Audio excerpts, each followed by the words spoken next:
What's the mood of the guys right now? Yeah, listen, the mood is a one that we're looking forward to Saturday. That's all we can do. But the energy's been good. It's been a good couple days of training, and we want to make sure we go into Saturday with the mindset to go down there and win. And I mean, is that different than the other previous weeks? No, I mean, listen, we know we need to be better. We need to be better in a lot of aspects of the game. And Saturday is an opportunity to do that. And so we need to improve. And again, as much as you want to do it out here in the training field, you got to do it in games. Mm-hmm. When y'all watch back the Philadelphia match, I mean, was that just super frustrating, or was it just like I don't know. Yeah, I mean, it was for sure for sure frustrating. It was frustrating, I think, from a lot of different aspects. Probably none more than the transitional side of it. We have the ball, we turn the ball over, and within 1-2 passes, they're inside of our 18-yard box. And so we need to limit these opportunities that we're gifting teams. 17 through 19, we would see a lot of social media posts, the guys getting together off the field, doing stuff. Does that still happen? I don't see it as much anymore. Yeah. I mean, listen, it's, in these moments, it's easy to try and start pointing at different things and whatnot. Does that happen? Absolutely. Just because you're not seeing things on social media. Well, that's what. Yeah. It's it's an area that, as a group, you're constantly looking at in terms of how do you build that camaraderie, how do you build that relationship outside of that locker room, and that's certainly a point that we look at starting in preseason and throughout the year. So the camaraderie is strong. Yeah, for sure. Okay. Listen, the group is. We know the group is what it is and who it is, and we need to be able to put our arms around each other and say, right, this is us, this is who we are for the foreseeable future, and we need to stick together and go out there and perform. Coach said you need to simplify things sometimes to get results. What do you think about that?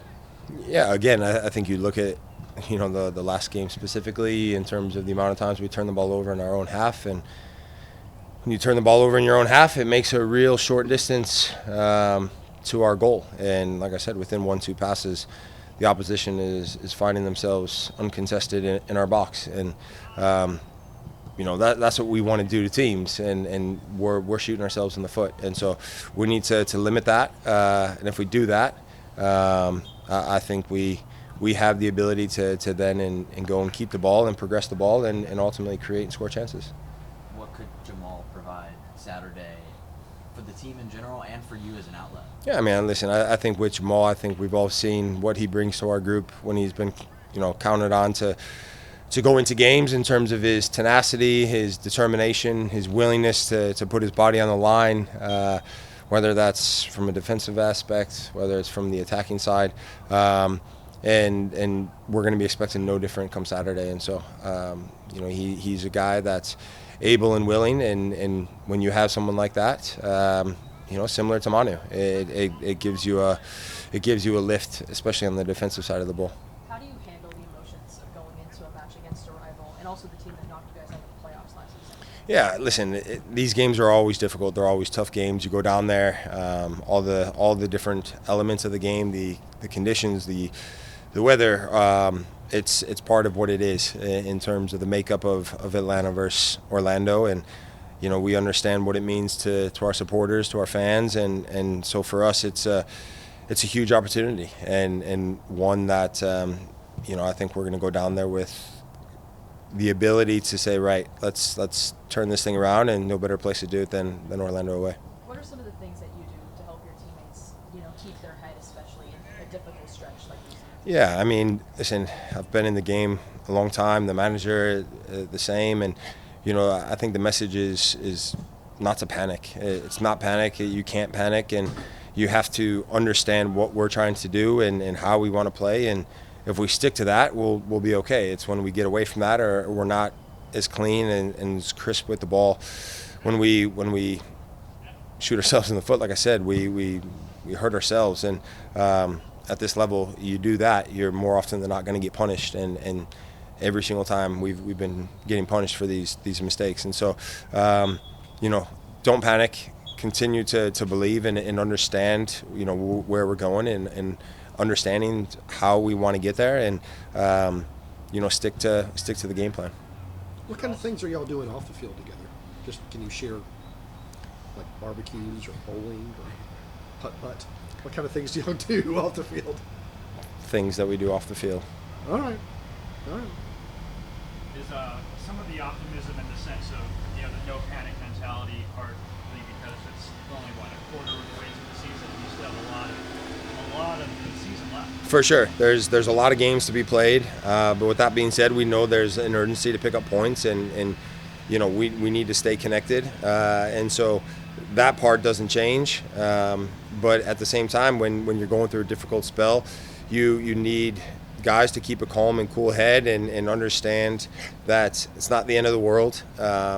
We need to continue to prepare, continue to execute how we want to play, and if we do that, then there's no doubt that things will start to turn. NFL draft is tonight. Do you remember where you were on your MLS draft night? I was at the draft. You were at the draft? I was at Where the was draft. You want me to do all your homework or what? It was in Baltimore. Oh. Drafted second. Nice. Yeah. Chivas USA. Yeah, I remember that. Long time I knew ago. that. 2005. Oof.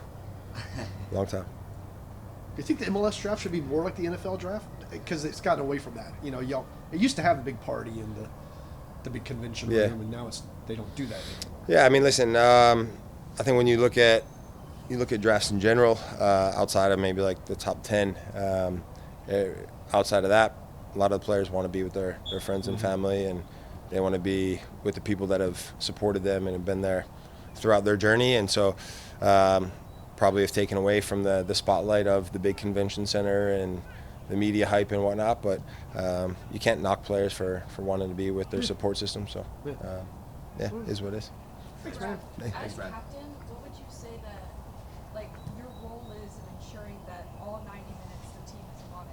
What would you say that your role is in making sure that everybody's giving 100% of the 90 minutes? Yeah, I mean, listen, for me, obviously, when you're a goalkeeper, right, I'm on one end of the field, and so for me to get messages across to guys at the other end of the field becomes difficult, and that's just because of location and proximity on the field. And so, as whether it's captain or senior head or an elder statesman, it's you try and prepare guys as much as you can, and nobody is robotic out on the field. And so whether that's a striker, defender, midfielder, goalkeeper, you can't control them per se, and you need to be able to allow guys to express themselves both on the ball, off the ball, but they need to have an understanding of what it takes to compete at this level, to play at this level, and ultimately be successful at this level. You've got to be able to put together a 90-minute performance to give yourself a chance to win games.